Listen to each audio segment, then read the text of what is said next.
ಇವತ್ತಿನ ಮುಳಬಾಗಿಲು ತಾಲೂಕಿನ ಎಲ್ಲ ನನ್ನ ಸಮುದಾಯದ ಮುಖಂಡರಿಗೆ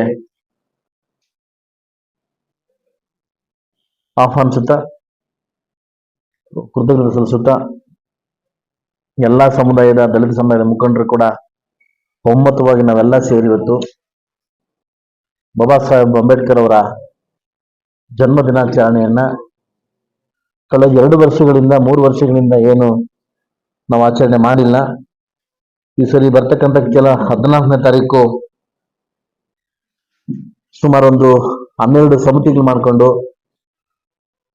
ಒಂದು ಸಮಾಜಕ್ಕೆ ಅರ್ಥಗರ್ಭಿತವಾಗಿ ಬಾಬಾ ಸಾಹೇಬ್ ಅಂಬೇಡ್ಕರ್ ಅವರ ಆದರ್ಶಗಳನ್ನ ಪಾಲನೆ ಮಾಡಕ್ಕೆ ರೀತಿಯಲ್ಲಿ ಇದೇ 14ನೇ ತಾರೀಕು ಎಲ್ಲ 30 ಪಂಚಾಯತಿಗಳಿಂದನೂ ಕೂಡ ಪಲ್ಲಕ್ಕಿಗಳ ವ್ಯವಸ್ಥೆ ಮಾಡಿ ಒಂದು ನೇತಾಜಿ ಕ್ರೀಡಾಂಗಣದಲ್ಲಿ ಒಂದು ಅದ್ದೂರಿಯಾಗಿ ಒಂದು ಸ್ಟೇಜ್ ಕಾರ್ಯಕ್ರಮ ವ್ಯವಸ್ಥೆ ಮಾಡಿ ನಮ್ಮ ಜನಾಂಗದ ಎಲ್ಲರನ್ನು ಎಲ್ಲ ಹಳ್ಳಿಗಳಿಗೂ ಟಚ್ ಮಾಡಿ ಅವರೆಲ್ಲ ಕರೆತಂದು ಒಂದು ಊಟದ ವ್ಯವಸ್ಥೆಯನ್ನ ಮಾಡಿ ಈ ಕಾರ್ಯಕ್ರಮವನ್ನು ಯಶಸ್ವಿಗೊಳಿಸಬೇಕೆಂದು ನಾವೆಲ್ಲ ದಲಿತ ಮುಖಂಡರು ಮತ್ತು ನಾನು ಮತ್ತು ನಮ್ಮೆಲ್ಲ ತಾಲೂಕು ಅಧಿಕಾರಿಗಳು ಸೇರಿ ಇವತ್ತು ಒಮ್ಮತವಾಗಿ 2ನೇ ಪೂರ್ವಭಾವಿ ಸಭೆ, ನಾಳೆ ಒಂದು ಸಭೆ ಇದೆ, ನಾಳಿದ್ದು ಒಂದು ಸಭೆ ಇದೆ.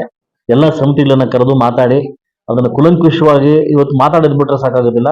ಅದನ್ನು ಕುಲಂಕುಷವಾಗಿ ಕಾರ್ಯಕರ್ತಕ್ಕೆ ಬಂದಿದೆಯಲ್ಲ ಅದನ್ನ ಚೆಕ್ ಮಾಡೋ ಸಂದರ್ಭದಲ್ಲಿ ಇವತ್ತು ನಾವೆಲ್ಲ ಸೇರಿ ಇದು ಮಾಡಿದ್ವಿ. ಈ ಒಂದು ಕಾರ್ಯಕ್ರಮಕ್ಕೆ ಎಲ್ಲ ನಮ್ಮ ಮುಖಂಡರುಗಳು, ನಮ್ಮ ಹೆಸರು ಹೇಳ್ತಾ ಹೋದ್ರೆ ಸುಮಾರು ಜನ ಎಲ್ಲ ಸೇರಿದ್ವಿ. ಎಲ್ಲ ಸಂಘಟನೆಗಾರರು ಹಾಗೂ ಎಲ್ಲ ನಮ್ಮ ದಲಿತ ಮುಖಂಡರುಗಳು, ಈ ಒಂದು ಸಮಾಜಕ್ಕೆ ಮತ್ತು ತಾಲೂಕಿಗೆ ಕೊಡುಗೆ ಕೊಟ್ಟಿರ್ತಕ್ಕಂಥ ಎಲ್ಲ ದಲಿತ ಮುಖಂಡರುಗಳು ಎಲ್ಲ ಸೇರಿ ನಾವೆಲ್ಲ ಒಮ್ಮತವಾಗಿ ಈ ಕಾರ್ಯಕ್ರಮ ಯಶಸ್ವಿಗೊಳಿಸ್ಬೇಕಂತ ನಾವು ಮಾಡಿದ್ವಿ. ಮಾಧ್ಯಮ ಮುಖಾಂತರವಾಗಿ ನಾನೆಲ್ಲ ದಲಿತ ಯುವಕರಲ್ಲಿ ಮತ್ತು ನನ್ನ ದಲಿತ ಇವರಲ್ಲಿ ಕೇಳೋದು, ದಯವಿಟ್ಟು ನಾನು ಬಂದು ಊರೂರಿಗೆ ಕರೀಲಿಕ್ಕೆ ಟೈಮ್ ಕಡಿಮೆ ಇದೆ. ಇದನ್ನೇ ನೀವು ಕರೆ ಅಂತ ತಿಳ್ಕೊಂಡು ಏಪ್ರಿಲ್ 14ನೇ ತಾರೀಕು ದಯವಿಟ್ಟು ಎಲ್ಲ ಯುವ ಜನಾಂಗದ ಮತ್ತು ಎಲ್ಲ ನನ್ನ ತಾಯಿ ತಂದೆಗಳು ಈ ಕಾರ್ಯಕ್ರಮನ ಯಶಸ್ವಿಗೊಳಿಸ್ಬೇಕಂತ ತಮ್ಮಲ್ಲಿ ಮನವಿ ಮಾಡ್ತಾ ಇದ್ದೀನಿ.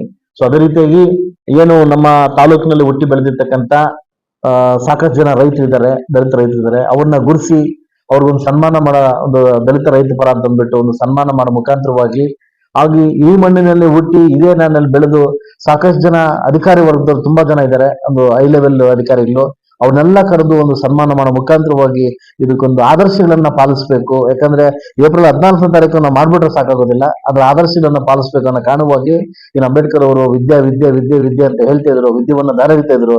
ಅವ್ರು ವಿದ್ಯೆವನ್ನ ಮಾಡಿ ದೂರ ಇರ್ತಕ್ಕಂಥ ವ್ಯಕ್ತಿಗಳನ್ನ ಕರ್ತಂದು ಅವ್ರಿಗೊಂದು ಅರ್ಥಗರ್ಭಗೊಂದು ಸನ್ಮಾನ ಮಾಡ್ಬೇಕಂತ ಸಭೆ ತೀರ್ಮಾನ ಮಾಡಿದ್ವಿ.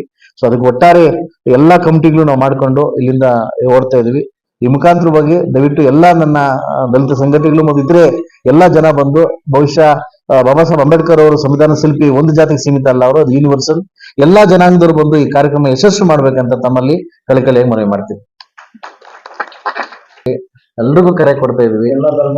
ಎಲ್ಲ ಎಲ್ಲ ಸರ್ವ ಇವತ್ತು ಮಹಾನ್ ಶ್ರೇಷ್ಠ ವ್ಯಕ್ತಿ, ಜಾತ್ಯತೀತ ವ್ಯಕ್ತಿ, ಸಂವಿಧಾನ ಶಿಲ್ಪಿ ಅಂಬೇಡ್ಕರ್ ಅವರು ಕೊಟ್ಟಿಲ್ಲ ಅಂದ್ರೆ ಇವತ್ತು ವಿಧಾನಸೌಧನ ಇರ್ತಾ ಇಲ್ಲ, ವಿಕಾಸಸೌಧನ ಇರ್ತಾ ಇರ್ಲಿಲ್ಲ, ಇವತ್ತು ಇದೇ ಇರ್ತಾ ಇರ್ಲಿಲ್ಲ. ಇವತ್ತು ಎಲ್ರಿಗೂ ಸರ್ವಧರ್ಮ ವ್ಯಕ್ತಿ. ಆ ವ್ಯಕ್ತಿ ಒಂದು ಆದರ್ಶಗಳನ್ನ ಇದ್ ಮಾಡ್ಲಿಕ್ಕೆ ಒಂದು ಎಲ್ಲಾ ಜನಾಂಗದವ್ರನ್ನು ಕೂಡ ನಾನು ನಿಮ್ಮ ಆಶೀರ್ವಾದ ಬೇಕು ಅಂತ ಕೇಳ್ತಾ ಇದ್ದೀನಿ.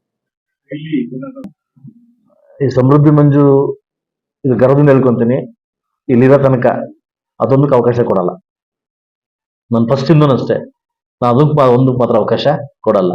ಪ್ರತಿ ಜಾತಿಗೂ ನಾನು ಪ್ರಾಮುಖ್ಯತೆ ಕೊಡ್ತಾ ಇದ್ದೀನಿ, ಪ್ರತಿ ಜಾತಿ ಜಯಂತಿನ ಮಾಡ್ತಾ ಇದ್ದೀನಿ, ಎಲ್ಲರನ್ನೂ ಗುರುಸುವಂತ ಕಾರ್ಯಕ್ರಮ ಮಾಡ್ತಾ ಇದ್ದೀನಿ.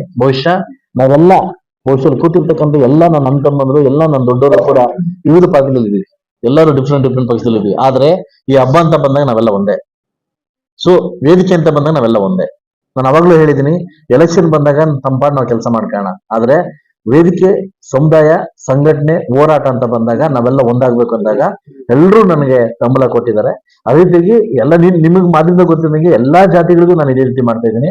ಬಹುಶಃ ಎಲ್ಲೋ ಒಂದು ಕಡೆ ನನಗೊಂದು ಕೊರಗಿತ್ತು, ಯಾಕಂದ್ರೆ ನಾನು ಬಂದಾದ್ಮೇಲೆ ಮಾಡಿಲ್ಲ ಅಂತ. ನಂದು ಸ್ವಾರ್ಥ ಇದೆ ಇದ್ರಲ್ಲಿ. ನಾನು ಬಂದಾಗಿಂದ ಮಾಡಿಲ್ಲ, ಕೊಡಕೊಂಡೆ ಬಂದಿತ್ತು. ಲಾಸ್ಟ್ ವರ್ಷ ಕೊಡಕೊಂಡಿದ್ದು, 10 ವರ್ಷ ಪ್ರಾಬ್ಲಮ್ ಆಗಿತ್ತು. ಸೊ ಅದರಿಂದ ಈ ಒಂದು ಕಾರ್ಯಕ್ರಮನ ಮಾಡಿ ಒಂದು ಅದರ ಆದರ್ಶಗಳನ್ನ ಎತ್ತಿಡಬೇಕು ಅನ್ನೋದು ನನ್ನ ಇದಾಗಿದೆ. ಬರ್ತಾರೆ ಅದನ್ನ ನಾಳೆ ಫೈನಲ್ ಮಾಡ್ತೀವಿ. ಓಕೆ, ನಾವು ನೋಡಿದೆ ಜಿಲ್ಲೆ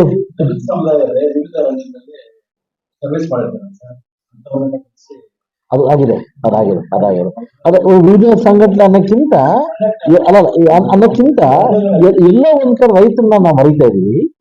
ರೈತರನ್ನ ಕಡೆ ಇರ್ತಕ್ಕಂಥ ರೈತನ ಮರಿತಾ ಇದೀವಿ. ಹೌದು, ಆ ರೈತನ ಕರ್ಕೊಂಡು ಬೇಡಿಕೆ ಕೊಡ್ಬೇಕು ಅನ್ನೋದು ನನ್ನ ಅನಿಸಿಕೆ. ಅದಕ್ಕೆ ಒಪ್ಪಿಗೆ ಕೊಟ್ಟಿದ್ದಾರೆ. ಹಾಗೂ ಅಂಬೇಡ್ಕರ್ ಒಂದು ಮಾತು ಹೇಳಿದ್ದಾರೆ, ನಾನಿನ್ನೂ ಬುಕ್ಸ್ ಓದ್ತಾನೆ ಇದ್ದೀನಿ.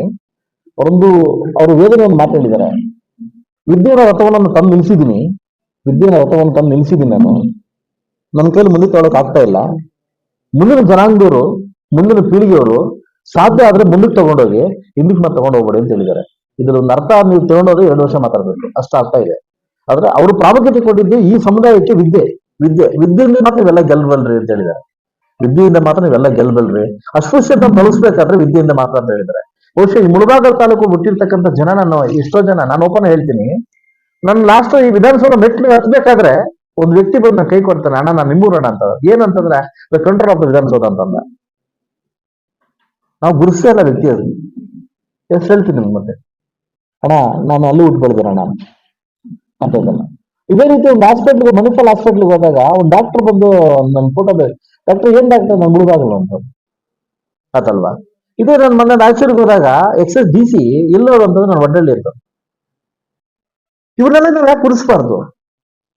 ಪೊಲೀಸ್ ಡಿಪಾರ್ಟ್ಮೆಂಟ್ ಇರ್ತಕ್ಕಂಥ ಕೆಲವು ಜನ ಇದ್ದಾರೆ, ಇಲ್ಲೇ ಹುಟ್ಟಿ ಇಲ್ಲೇ ಬೆಳೆದು ಇವತ್ತು ಹೈ ಲೆವೆಲ್ ಇಟ್ಟಿರ್ತಕ್ಕಂಥ ಪೊಲೀಸ್ ಡಿಪಾರ್ಟ್ಮೆಂಟ್ ಇದ್ದಾರೆ, ಜಡ್ಜಸ್ ಇದ್ದಾರೆ, ಆಯ್ತಲ್ಲ, ಜಡ್ಜಸ್ ಇದ್ದಾರೆ. ಇವತ್ತು ನಮ್ಮ ಪ್ರಜೆ ನಾರಾಯಣಪ್ಪನ ಹಳ್ಳಿಗೆ ಬಂದು ನನಗೆ ಆಶ್ಚರ್ಯ ಆಯ್ತು.